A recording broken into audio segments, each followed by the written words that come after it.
Oxfam has called on federal government to rapidly sustain efforts by the Nigerian Senate to amend the Federal Inland Revenue Services (FIRS) Act towards regulating the processes of granting corporate tax holidays, import duty waivers, and investment incentives to investors and businesses in Nigeria.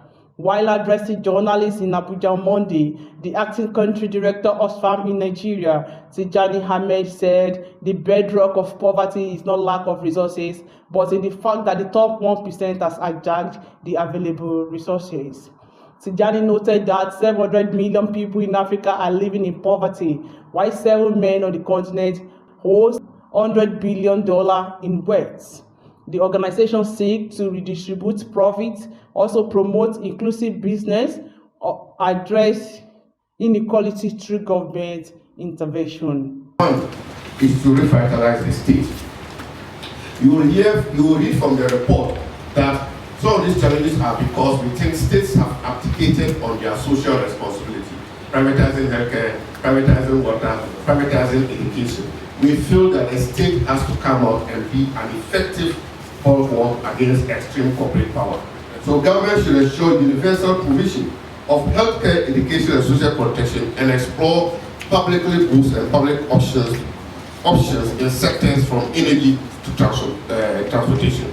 2, reining in corporate power, including breaking up monopolies. Sometimes some of these corporate powers have what you call anti-competition behavior. And also we should democratize patent rules. This also means legislating for living wages, capping COP, and new taxes on the super rich and corporations. As we indicated, there is no problem if a company makes profit. But once you make profit, you should also pay living wages. But sometimes the tendency is that a lot of money is paid to shareholders and CEOs. So the proposals we are making is to see how we can more or less redistribute the profit, right? Next is reinventing inclusive and sustainable business. Competitive and profitable business do not have to be shackled by shareholder greed. Democratically owned businesses should better equalize the process of business. Next is the administrative suspension placed on processing of pioneer status incentive applications, we understand, and a review by the Nigerian Investment Promotion Commission to allow for a more comprehensive review and reform of the incentive regime.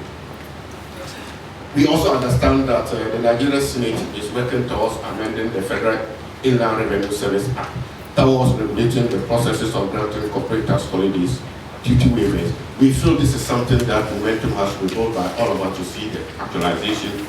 Last but not the least, transparency in the process of granting and administering incentives is very, very important. Because how do we elicit wider public discourse on the opportunity cost of elements? I already told you that close to 19% of our budget is gone into incentive. There should be a discussion. Do we really want, the 18% to be in our national budget? And we deal with the... Also speaking, Executive Director of Civil Society Legislative Advocacy Center, CISLAC, Auwal Rafsanjani, argued that corruption in Nigeria's tax system is losing the country huge amount of money due to lack of proper taxation and beneficial ownership transparency. He alleged the powerful individuals in government by manipulating economies and stealing resources through corruption. Secondly, the absence of proper taxation system in the country is also one of the very reasons why government is losing a lot of money. You will agree with me, this fraudulent tax holiday that they do give to corporate agencies, if only they are using that money, they would have been able to address some fundamental developmental challenges that we have in Nigeria. There's no reason why, because you have interest in the company,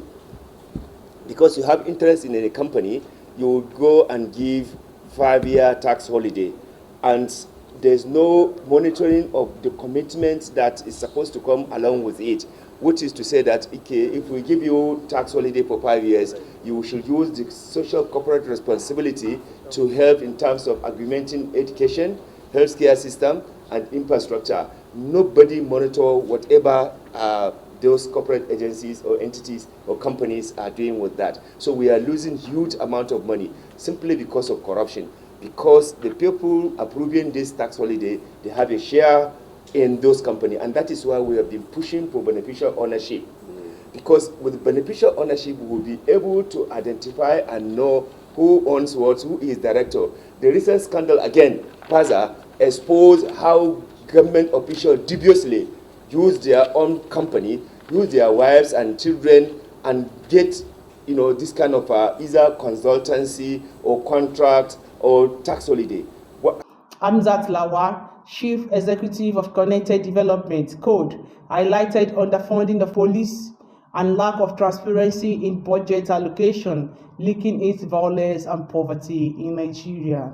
He called for fair taxation to address inequality, also prevent state capture in Nigeria. This is injustice. Today, we're dealing with a few people who is capturing the state and also might lead to anarchy. Because if inequality persists, what we would have is anarchy. Today, the Nigerian people cannot enjoy service delivery or social amenities. Over 5 trillion naira was given as tax heaven. This is unacceptable. While the federal government is saying they cannot meet budget demand, and we're going to borrow, knowing that Nigeria is currently carrying a debt burden, and yet we're giving tax incentive for people who are profiting in billions of dollars within our economy. No, this is unacceptable. We need a new era of tax, a regime that ensures fairness, equity, and justice. Because again, if we continue like this will lead to state capture and anarchy.